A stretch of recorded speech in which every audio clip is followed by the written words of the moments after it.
नमस्कार, शुभ सकाळ. सुंदर अशा दिवसाच्या सुंदर अशा शुभेच्छा. मी प्राजक्ता. आपल्या एका नवीन ब्लॉग मध्ये तुमच्या सगळ्यांचं खूप मनापासून स्वागत आहे. तर आजच्या ब्लॉग मध्ये तुम्हाला आपल्याला सगळ्यांनाच खूप कंटाळा येतो.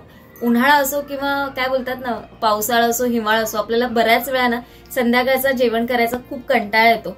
तर अशा वेळेस झटपट असं काय बनवू शकतो, किंवा म्हणजे पोटभरीचं पण पाहिजे, थोडंसं चटपटीत पण पाहिजे, आणि एखादाचा शनिवार आला किंवा एखादा सुट्टीचा दिवस असेल तर अजिबातच काम करायचा म्हणजे आपला विचारच नसतो. की आपल्याला पण असं वाटतं की थोडीशी कामांना सुट्टी असावी, किंवा आज काहीतरी झटपट काहीतरी बनवावं आणि काहीतरी फॅमिलीला द्यावं, म्हणजे त्यांचं पण म्हणजे ते पण खुश होतील आणि आपला पण वेळ वाचेल आणि आपल्याला आपल्यासाठी थोडासा वेळ मिळेल, असा बराच वेळा आपल्या सगळ्यांच्या डोक्यात विचार असतो. तर तो विचार करून उन्हाळ्याचं म्हणू शकता हलकं फुलकं असा जे काही संध्याकाळचं जेवण आपण जेवू शकतो त्याचा व्लॉग मी आज तुमच्याबरोबर शेअर करणार आहे. आणि त्याच्यामधनं 2 झटपट रेसिपी मी तुमच्याबरोबर शेअर करण्याचा प्रयत्न केलाय. तुम्हाला आवडल्या आणि त्याच्यासाठी माझ्याकडसाठी काही तुमच्याकडनं सजेशन्स असेल मला नक्की कमेंट करून सांगा. कारण जास्त वेळ मी नाही घालवत, कारण आपले व्हिडिओ हे सगळे शूट करणं म्हणजे डिटेलमध्ये मी जेव्हा तुम्हाला सांगते ना तेव्हा त्याच्यामध्ये बराचसा वेळ जातो आणि व्हिडिओ खूप मोठा होतो. तर मला मागे 1-2 कमेंट्स आलेल्या की ताई कधी कधी खूप मोठा होतो व्हिडिओ आणि कधी कधी अगदीच छोटा होतो. तर मी म्हटलं की चला स्वीट अँड सिम्पल आजचा व्हिडिओ ठेवण्याचा प्रयत्न करूया. उन्हाळ्यामध्ये आपण काय असं लाईट असं खाऊ शकतो तोच आजचा विषय असणार आहे आजच्या ब्लॉगचा. चला ब्लॉगला सुरुवात करूया. आज जेवण थोडं शॉर्टकटमध्ये करायचं. शॉर्टकट जरी वापरला तरी हेल्दी पण असेल आणि पोट भरीचं पण असेल हा विचार करून आजचा मेनू मी ठरवून घेतलेला आणि माझ्याकडे तो आधीच ठरलेला होता.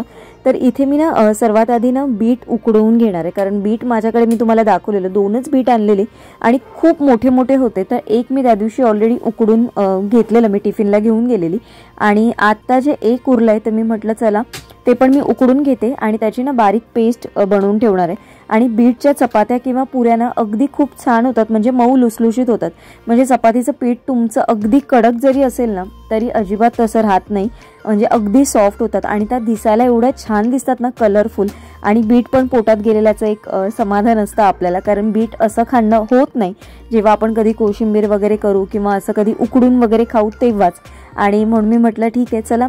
तर त्याच्यासाठी हे बीट मी थोडंसं असं खूप मोठं होतं तर वरच्या साईडचं आणि खालच्या साईडचं मी थोडंसं कापून थोडंसं पाणी टाकून हे आता कुकरला शिटी करायला ठेवते. आणि आज एकच काहीतरी असं जेवण करायचं असा जो विचार होता, म्हणजे थोडंसं उन्हाळ्यात म्हणा, ॲक्च्युली हे तुम्ही थंडीत देखील खाऊ शकता. हेल्दी मील आहे.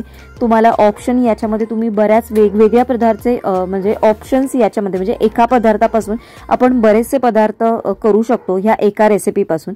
इथे मी अख्ख्या मुगाची जी डाळ असते ना, जी विदाऊट सोललेली असते, जशी आपली मूग डाळ असते तीच, पण ही अख्खी साली सकटची असते, ती मी भिजत घालून ठेवलेली.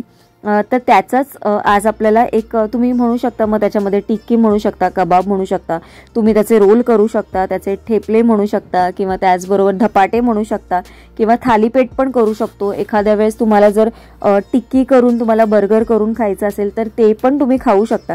तर त्याच्यासाठी लागणारं मी बेसिक साहित्य तुम्हाला सांगते की याच्यामध्ये आपण काय काय घातलंय, कारण याच्यामध्ये एवढे सगळे पदार्थ आपण घातलेत की ते अगदी म्हणजे 2-3 जरी खाल्ले ना तरी ते पोट भरून जातात. अगदी खाल्लं आणि पोट लगेच भरतं असं नाही की पोट कुठे म्हणजे असं खाल्लं ना असं वाटतं की अरे आज जेवण लाईट आहे म्हणून ते पण 2 खाल्ले पण नंतर थोड्या वेळाने भूक लागते, तर असं या बाबतीत होणार नाही. तर इथे मी 1 गाजर किसून घेतलंय बघा. त्याच्यामध्ये मी 100 ग्रॅम पनीर घेतलेलं आहे. तर पनीर तुम्ही कशा याच्यावर घेता त्याच्यावर, म्हणजे लो फॅट मिल्क जे असतं त्याचं वापरलंय तुम्ही, की फुल फॅट क्रीम जी असते ती दूध असतं त्याचं असतं. त्याच्यामध्ये पण बरेच प्रकार असतात, म्हणजे तुम्हाला जसं पाहिजे तसं तुम्ही वापरू शकता. मी हे जे नॉर्मल आपलं 100 ग्रॅम पनीर मिळतं ते साधं घेतलेलं आहे.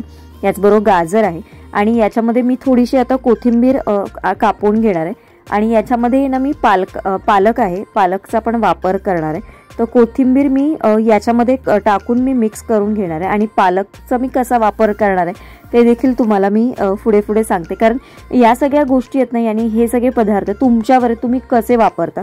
तुम्हाला मिक्सरला पेस्ट करून वापरायचे असतील तर तसे तुम्ही वापरू शकता, किंवा तुम्हाला असेच वापरायचे असतील तरी पण तुम्ही असेच कापून बारीक जसे कोथिंबीर कापतोय ना तशा पद्धतीने पण तुम्ही कापू शकता. तुमच्यावर आहे की तुम्ही कशा पद्धतीने वापरता आणि कशा पद्धतीने तुमच्या घरातल्या फॅमिली मेंबर्सना ते खायला आवडतात. कधी कधी कोथिंबीरीच्या व्यतिरिक्त थोडंसं वेगळं असं काही पान तोंडात आलं तर ते पण काही जणांना नकोसं असतं, म्हणजे त्यांना टेस्ट लगेच कळते. तर म्हणून मी असं म्हणते. तर इथे ही जी मुगाची डाळ भिजत घातलेली, अख्ख्या मुगाच्या डाळीची जी डाळ होती भिजत घातलेली, ती मी आता मिक्सरला वाटून घेणार आहे. आता याच्यामध्येच मी जे आपले कोथिंबिरीचे जे देठ होते ते मी काढून घेतलेले ते, आणि त्याचबरोबर पालक जो पण मी धुवून घेतलेला तो मी याच्यात टाकणार आहे. आणि याच्यामध्ये तुम्हाला पाहिजे तर तुम्ही आत्ताच मसाले ॲड करू शकता किंवा नंतर टाकले तरी देखील चालेल. मी एक मिरची टाकते याच्यामध्ये, आलं मी टाकलेलं नाही आहे, मी याच्यामध्ये फक्त लसूण टाकलेलं आहे. थोडंसं, अगदी थोडंसं पाणी टाकायचं, खूप जास्त पाणी टाकायचं नाही. तुम्हाला काय कसं हवं आहे, म्हणजे तुम्हाला टिक्की करायची आहे, म्हणजे जसं बर्गरसाठीची टिक्की हवी असेल तर तुम्ही त्याच्यामध्ये अजिबात पाणी वापरू नका, तुम्ही त्याला सुकंच वाटून घ्या. तर आता याच्यामध्ये आपण बेसिक मसाले टाकलेत बघा. या सगळ्या पेस्टमध्ये धणा जिरा पावडर घेतली मी, थोडासा चाट मसाला मी याच्यामध्ये टाकलेला आहे, किंचितचं मीठ टाकलेलं आहे, आणि थोडासा वेगळा असा फ्लेवर येण्यासाठी हे जे माझ्याकडे घरात अवेलेबल होते, कारण पिझ्झाबरोबर बरेचसे पॅकेट्सचे आलेले. हे ऑफिसमध्ये आम्ही पिझ्झा पार्टी केलेली तेव्हा बरेचसे त्याच्याबरोबर एक्स्ट्रा आलेले, तर मी ते सगळे घेऊन आलेली माझ्याकडे, कारण मला आवडतात ते असं ठेवायला. आणि ते एक एक पॅकेटच असताना ते बरं पडतं आपल्याला खायला. आता या मिश्रणामध्ये ना आपण जे गाजर, पनीर आणि कोथिंबीर हे सगळं घेतलेलं ते मिक्स करून मी याच्यामध्ये टाकते. आणि याच्यानंतर तुम्ही बघायचं की हे मिश्रण जे आहे कितपत घट्ट होतं.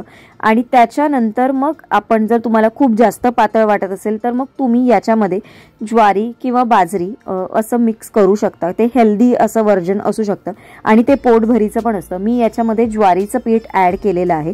मी एक मोठा पेला याच्यामध्ये ॲड केलेलं आहे. आता ते जेव्हा आपण ॲड करू तेव्हा याच्यामध्ये मिठाचं प्रमाण तुम्ही एकदा बघून घ्या, आणि मग त्या हिशोबाने जर तुम्हाला वाटत असेल तर तुम्ही मीठ ॲड करू शकता. याच्यामध्ये तुम्हाला थोडीशी आमचूर पावडर वगैरे टाकायची असेल, थोडंसं चटपटीत असं काही खावंसं वाटत असेल थोडीशी टेस्टला, तर ते देखील तुम्ही ॲड करू शकता. किंवा तांदळाचं पीठ वापरलं तरी देखील चालेल. तांदळाचं पीठ आणि ज्वारीचं पीठ असं मिक्स घेऊ शकता. म्हणजे तुम्हाला जे कुठलं पीठ आवडत असेल, जे काय तुमच्याकडे अवेलेबल असेल ते, गव्हाचं पीठ सोडून तुम्ही याच्यामध्ये सगळे पीठ वापरू शकता. आता बऱ्यापैकी हे मिश्रण घट्ट झालेलं आहे आणि याचे तुम्ही बघू शकता आता हातावर वळले जातात, असे टिक्कीसारखे वळले जातात, तर तुम्ही याची टिक्की पण करू शकता. तर आता मी ना तेच करणार आहे. आता एका साईडला मी काय करणार आहे, हे आता फ्राय करून घेते आणि दुसऱ्या साईडला माझी आता तयारी करायची, कारण आता आपल्याला सूप पण तयार करायचं. कारण मी म्हटलं कबाब आपण हे करू असे, त्याचबरोबर थोडंसं सूप लाईट असं, तर ते छान वाटेल खायला गरम गरम आणि पटकन पण होईल सगळं आवरून. नॉनस्टिक पॅनवरती अगदी थोडंसं किंचितचं असं मी तेल टाकलेलं आहे, म्हणजे खूप जास्त तेलाची गरज लागणार नाही. तुम्ही शॅलो फ्राय करू शकता किंवा धपाटे थापतात तसं देखील सकाळच्या नाश्त्यासाठी केल्यानंतर अगदी पोटभरीचा नाश्ता होतो तो पण. म्हणजे हे मी आता जे केलेलं ना ते काय मी आता एवढे सगळे खाणार नाही आहे. हे आता मी जे काही 5-6 करेन ते तेवढेच, बाकीचे सगळे मग मी उद्या सकाळी नाश्त्यासाठी धपाट्यासारखे करेन. आता हे दोन्ही साईडने ज्वारीचं पीठ घातल्यामुळे आपल्याला हे दोन्ही साईडने चांगले असे भाजून घ्यायचे आहेत. आणि याच्यावर तुम्ही थोडंसं झाकण ठेवा, म्हणजे छान वाफेने हे शिजले पण जातात आणि दोन्ही साईडने छान कुरकुरीत देखील होतात. हे पण एक 5 ते 7 मिनिटात तयार होतात. म्हणजे हे जरी तुम्ही करून ठेवले सकाळच्या नाश्त्यासाठी तरी तो पण भरपूर चांगला ऑप्शन आहे. सकाळी जर तुम्हाला याच्यामध्ये ब्रेडमध्ये ॲड करून खायचं असेल किंवा चपातीमध्ये थोडेसे रोल टाईप काहीतरी, जसं आपण पनीर टिक्का वगैरे करतो तशासाठी, म्हणजे तसंच पण जर तुम्ही करून टिफिनला दिलं तरी खूप छान होईल. तर इथे आपल्याला सूप करायचं, मी टमॅटो सूप करते. तर टमॅटो सूपसाठी इथे ना मी थोडेसे 5 टमॅटो घेतलेले आहेत. एक आपली जी लाल शिमला मिरची असते ती घेतलेली आहे. 2 लसणाचे कांदे घेतलेले आहेत. 2 कांदे मी याच्यासाठी घेतलेत कारण थोडंसं गार्लिक ब्रेडसारखं आपले नॉर्मल ब्रेड असतात तेच मी वापरणार आहे. तर त्याच्यासाठी 1 कांदा आणि सूपसाठी 1 कांदा, असे 2 कांदे मी साईडला ठेवलेत. जो एक वेगळा कांदा आहे जो मी बटरमध्ये मिक्स करणार आहे तो मी एक वेगळा वाटीत ठेवलेला आहे. आणि बाकी सगळे आहेत ते मी याच्यामध्ये, म्हणजे बाकी सगळं मी जे आहे ना ते सगळं साईडला एकत्र सगळं मिक्स करणार आहे. शिमला मिरचीमधल्या ज्या बिया असतात त्या मी काढून घेतलेल्या आहेत. आणि ही जी लाल मिरची शिमला मिरची आहे ना याने त्याला खूप एकदम छान थिकनेस येतो आणि एक वेगळी अशी थोडीशी टँगी अशी जी टेस्ट असते, म्हणजे काय बोलतात एक आंबट तिखट गोड अशी थोडीशी एक वेगळीच टेस्ट असते ती याने येते या शिमला मिरचीने. तर त्याच्यामुळे मग मी ही शिमला मिरची घेतली. आणि मग त्याच्यामध्ये ना मग आपल्याला टमॅटोच्या सूपमध्ये वेगळं कॉर्नफ्लॉवर कधी कधी काही जण ॲड करतात किंवा मग काही क्रीम टाकतात, तर तसं वेगळं आपल्याला काहीच ॲड करायची गरज नसते. तर मी टमॅटो आणि हे जे शिमला मिरची आहे हे ओव्हनमध्ये बेक करून घेणार आहे. जवळपास एक मी 15 ते 20 मिनिटासाठी हे बेक करून घेणार आहे, म्हणजे चांगले शिजवून घेणार आहे. या थोड्याशा कोथिंबिरीच्या ज्या माझ्याकडे काड्या होत्या त्या मी याच्यामध्ये ओतल्यात. थोडंसं किंचितचं मीठ टाकलेलं आहे आणि थोडीशी काळी मिरी अशी किंचितची टाकून आता हे आपण बेक करून घ्यायचं आहे. आणि ही जी उरलेली शिमला मिरची आहे ना ती मी आता अशी पेपरमध्ये रॅप करून ठेवते, त्याच्यामुळे याच्यामध्ये पाणी जाणार नाही आणि ती कुठे खराब होणार नाही. आता उद्या बघू याचं मी काय करू शकते. जर तुम्ही आपले नवरात्रीचे व्हिडिओ बघितले ना लाल कलरचे, तर त्याच्यामध्ये मी याच्या ॲज अ तुम्ही सॅलड म्हणू शकता किंवा याची एक झटपट रेसिपी मी तुमच्याबरोबर शेअर केली. तुम्ही बघितली नसेल तर तो व्हिडिओ जाऊन नक्की बघा. येणाऱ्या व्लॉगमध्ये तुमच्याबरोबर मला ओव्हन कसा वापरायचा किंवा ओव्हन कुठला घेतला पाहिजे, कुठल्या कंपनीचा मी वापरते, त्याच्याबद्दलची सगळी डिटेल मला माहिती तुमच्याबरोबर शेअर करायची आहे, तर ती देखील सांगेन. व्लॉग कुठेही स्किप न करता बघा, म्हणजे तुम्हाला सगळ्या प्रश्नांची उत्तरं व्यवस्थित मिळतील. तर इथे मी बटर घेतलेलं आहे, याच्यामध्ये थोडंसं मी तेल ॲड केलेलं आहे, चिली फ्लेक्स टाकलेत, ऑरेगॅनो टाकलेत, थोडीशी कोथिंबीर टाकले, मीठ टाकलंय आणि त्याच्यामध्ये आता आपल्याला लसूण टाकायची आहे, मिक्स करायची आहे म्हणजे. तर इथे माझ्याकडे हे जे ओव्हनमधनं काढून घेतले तर आता खूप गरम आहे, त्याच्यामुळे मी थोडंसं थंड व्हायची याची वाट बघते.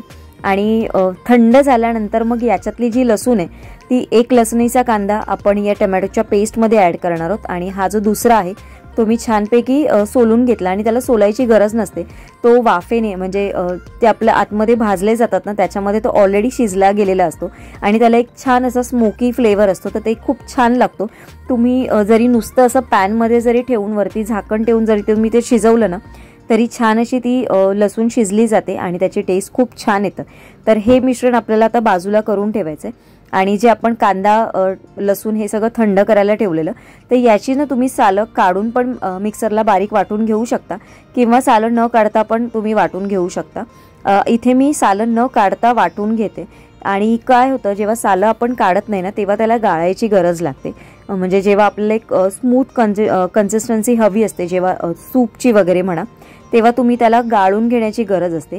तर इथे मी अख्खा लसणीचा कांदा जो मी शिजवून घेतलेला त्याच्यामध्येच तो मी याच्यामध्ये ॲड करते. आणि आपल्याला ना हे गाळून घ्यायचं, तुम्हाला गाळून घ्यायचं असेल तर तुम्ही गाळून घ्या किंवा नाही घेतलं तरी चालेल.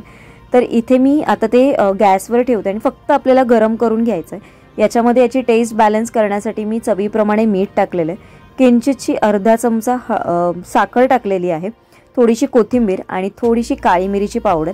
आणि हे सूपला आता आपण झाकण ठेवून छान उकळी यायला देऊ आणि मस्त असं आपलं गरमागरम सूप तयार होतं. आणि कलर तुम्ही बघा अगदी मस्त आला, अगदी लाल लाल असा कलर आला. याच्यामध्ये कुठेही मी बीट किंवा अजून वेगळं काही गाजर वगैरे ॲड केलेलं नाही आहे, तरी पण मस्त असा कलर आलेला आहे त्याला.